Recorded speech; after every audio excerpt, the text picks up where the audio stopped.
regai neni nguva yamangwanana ano nditende Mwari wababa wedu David, ndiye Mwari waSamuel Mutendi, Mwari waAndreas Soko, ndiye Mwari wavamwe vatungamiriri vakadanwa nenzira yakadanwa David nayo, vasingaiti zvokupanduka asi vadanwa vafemerwa nomweya mutsvene kuti vauye paevhangeri vazoponesa nyika.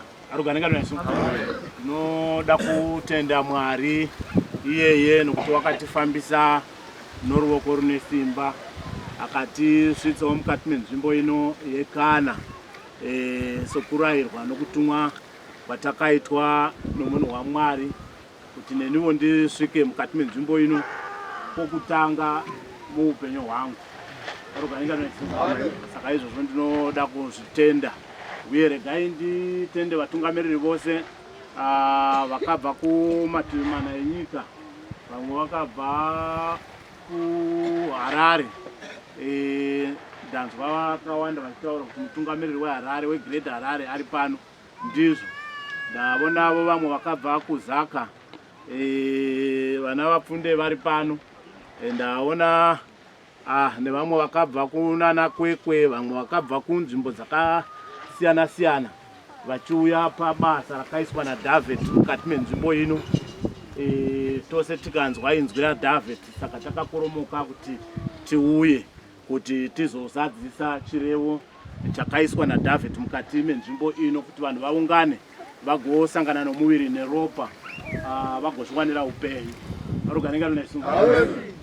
Regai nditende vakagadzira mutambo uno, vaprista venzvimbo ino, vaungamiri venzvimbo ino. Ndanzwa kuti pane Big 5. Ndizvo toda kukutendai vana mai voruwadzano vakabatsirana nana baba kugadzira mutambo wakaiswa naDavid mukati menzvimbo ino. Toda kutendazve vaenzi kana kune dzimwe kereke vari pano kuti vazonzwa zvakarayirwa naDavid kuti zvigotaurwa mukati menzvimbo ino kuti vanhu vawane upenyu. Regai nditange kuverengerwa mashoko aJeremiya 1 nhamba yakaita 6. Nditaure mashoko okutumwa kwangu kuti neniwo ndakatumwa naDavid, handisirini David. Mambo vedu vachangobva kugadzwa, saka ndati ndizvitaure. Vamwe havasati vavaziva, vamwe havazivi zveini nokuti ndiri mutsva mukati menzvimbo ino. Vamwe vakafunga kuti ndivo vaDavid. Ina handisirini, asi ndiri nhume yakatumwa naDavid mukati menzvimbo ino kuti ndizobata basa romuviri neropa. Handina kutumwa kuzotonga matare emunzvimbo ino. Tinozviziva poga poga panoungana vanhu zvakawanda zvinoitika, asi ndakatumwa kuzoparidzira mashoko orugare, mashoko orudo, mashoko okubatanidza vanhu kuti vanhu vagone kuziva kwavanobva nokwavanoenda. Kwatinoenda ndiko kwatinovavarira kuti nyama nomweya zvichaparadzana. Kana zvichinge zvaparadzana, mweya wedu une paunoenda. Iwowo mashoko ndo atinoda kuti tidzidzisane kuti tibve pane zvakaipa tibatire pane zvakanaka, kuti kana nyama nomweya zvichinge zvaparadzana, mweya wedu ugone kuzowana zororo. Ndo mashoko akauya naDavid aenda mukati menyika yeSouth Africa. Yakanga isati yakunzi South Africa ndofunga, yakanga ine rimwe zita panguva iyoyo, hanzi yainzi Federation of Nyasaland. Asi vazhinji panguva dzakaenda David vaingoti toenda kuJoni, namadzibaba edu aiti toenda kuJoni. Ndofunga vaenda kumigodhi yaikoko kuchanzi kuwenera. Asi regai titende baba wedu David vakaenda ikoko nokuti vakandosangana nomumwe mumissionary wakanga ane zodzo yebasa raMwari.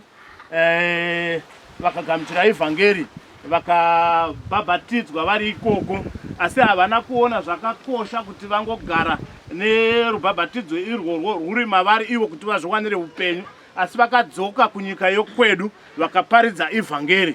Evhangeri iyoyo ndo yakati yagamuchirwa namadzibaba edu vamwe vakazotama vachibva mukati menzvimbo yakatangira evhangeri vakavuyavo kuno kukana, vamwe vakavuya kunana Chitekete, vamwe evhangeri ikaenda. Ndanzwa nzvimbo dzazitaurwa 5 pano zvinzi pane big 5. Evhangeri iyoyo yakaenda kana kuDRC, ikaenda kuZambia, kuMozambique iriko, Botswana iri, nenzvimbo dzakawanda, nyika dzakawanda dzakapoteredza. Iri evhangeri yakauya naDavid. Evhangeri iyoyo haina kuchererwa pasi ikabva yopfigirwa bodo, asi yakaiswa pamusoro kuti ivhenekere vari mukati menyika. Arugarenga nesu. Saka tinofanirwa kutenda baba wedu David, nokuti shoko rinongoti kutenda cherima unotenda wadini wabuya nacho. Saka rugarenga nesu, ndoda kuti ndizviparidzire kune vamwe vamamwe makereke vasingazvinzwisisi kuti kana tichiti tinotenda Mwari wa David, vamwe vanotofamba vachiti tinonamata David. Tinotenda baba vedu vakativigira evhangeri iyi David. Vasingazvinzwisisi vanototi vanhu ava mazioni anonamata David kana kuti anonamata Samuel Mutendi. Aiwa, tinotenda wakativigira evhangeri. Madzibaba edu mumwe wati vakanga vachingoita zvokukacha shomwe, vamwe vakanga vachimwa muchaiwa vari mukati menyika umu. Asi evhangeri yauya naDavid vakasiya zvose nomuraramiro wavakanga vachiita mukati menyika, vakaona zvakakosha kuti vagamuchire Kristu Jesu saishe nomuponesi wavo. Iri evhangeri yakauya naDavid, iri evhangeri yakaratidzirwa kuti evhangeri iyoyo ndiyo ino upenyu bwazvino nohunovuya. Arugarenga nesu. Vazhinji vakarasha makona zvikandopiswa, vazhinji vakapinda mukati meJorodhani vakasiya mabasa ose avakanga vachiita anga achitaurwa nababa waMarera kuti vamwe vane mibobobo vakazvisiya, vamwe vakanga vachiita zveuroyi, vamwe vakanga vane zvikwambo, zvose zvakasiyiwa. Evhangeri yaparidzwa naDavid mukati menyika. Saka izvozvo tinofanirwa kuti titende David wakauya neevhangeri. Arugarenga nesu. Saka David iyeye tinaye nanhasi, nokuti ndinogara ndichitaura shoko rokuti pakanga pachiparidzirwa neverudzi rwechiIsraeri vachitenda madzibaba avo vachiti Mwari waAbhurahama naIsaka naJakobho, vakanga vachitaura zvemadzibaba avo akagamuchira Jehovha, vakadikanwa, vakava nokutenda. Saka isu kana titaura kuti tinotenda Mwari waDavid, iyeye Mwari waDavid ndiye Mwari waJohani. Mwari waJohani iyeye ndiye Mwari watafire nyika. Mwari watafire nyika iyeye ndiye Mwari wamambo vedu Felix vatakabva kuradzika mazuva apera ayo, nyaradzo ikaitwa tikazodzerwa mumwe worudzi rwaDavid, kureva tine mapfupa neropa raDavid zvatinazvo pakati pedu. Iyeye ndiye wakandituma, wakazodzwa iyeye kuti ndiuye mukati menzvimbo ino. Rugarenga nesu. Ini ndikatomboti haiwa mambo, ndinotya nokuti kwamunondituma uko handizivi, uye kuna vamwe vanhu vanganondidzidzira, asi ndoda kutenda Mwari nokuti ndakagamuchirwa zvakanaka. Ndiverengere mudzidzisi wangu. Mashoko amuprofita Jeremiah. Yes. Number 6. 6 inoti. Ipapo ini ndakati kuna mambo David. Aiwa. Ishe Mwari.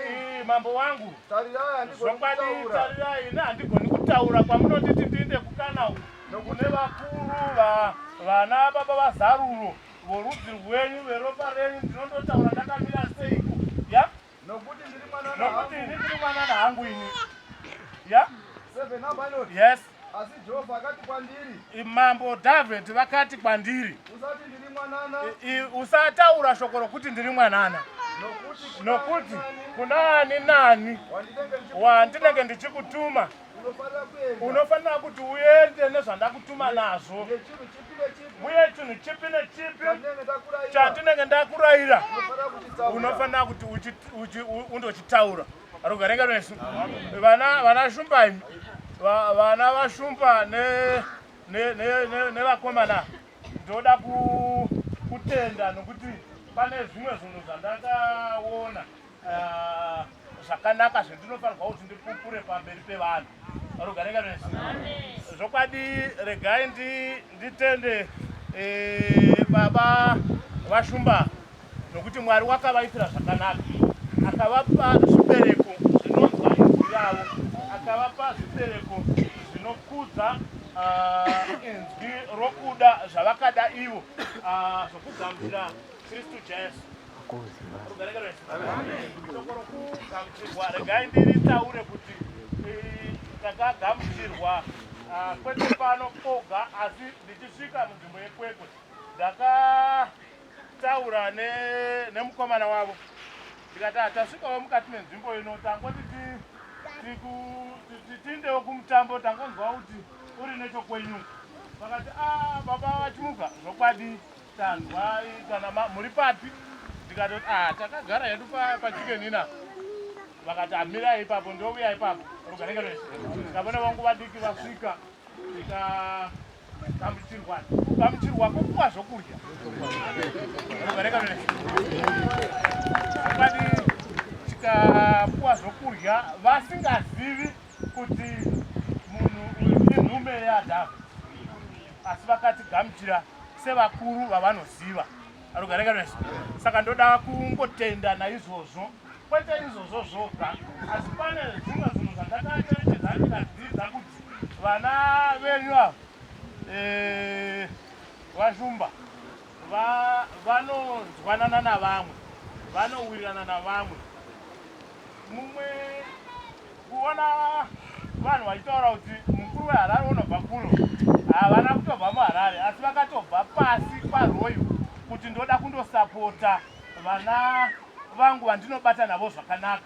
Rugarenga rwese saka izvozvo zvoga zvinofanirwa kuti zvitipe mucherechedzo wokuyanana nokubata navamwe zvakanaka.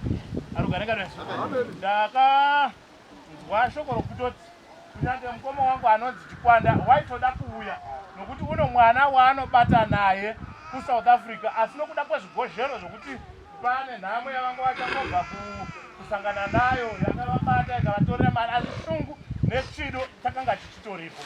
Mukavona mawira aita kwekwe nokuti pano umwe zvomukomana arimo mukwekwe wandataura kuti akatigamuchira kureva kubatana nevamwe zvakanaka.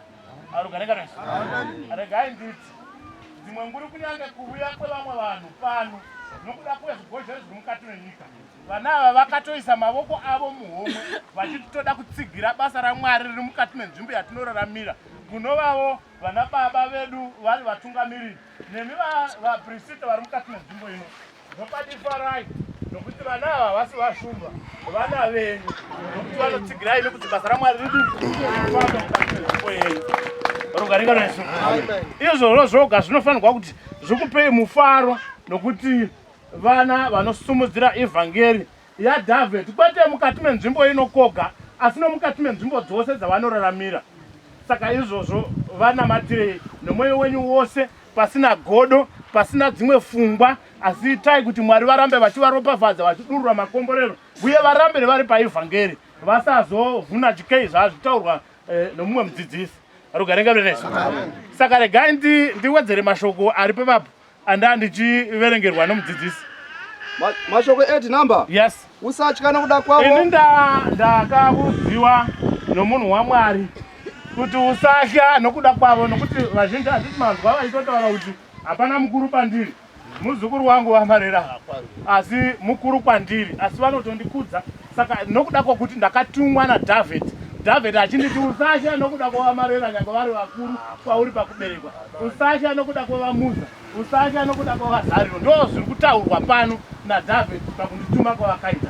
Saka nditenderei kuti nditaure mashoko andakatumwa naDhavhidhi, uye ndisingatyi, uye ndine simba, nokuti simba iroro harisi rangu panyama, asi simba raDhavhidhi. Bhuku inoti kudini? Nokuti zvanzi naJehovha, Dhavhidhi unoti ini ndinewe, vaneni pano ndakatomira ndina Dhavhidhi, nokuti ndiye wakandituma, ndiye wakandirayira zvose zvokutaura. Kana manzwa rugarenga rwese, kana ndikataura zvakaipa haizvozvo zvingangova zvangu ini sachimuka, asi zvose zvakanaka zvandinenge ndataura zvinobva kuna Dhavhidhi. Amen. Rugarenga rwese bhuku inoti kuti ndikurwire, uye kuti ndirwirwe. 9 verse inoti rugarenga rwese ndakatumwa uye ndakarayirwa kuti ndinorwirwa.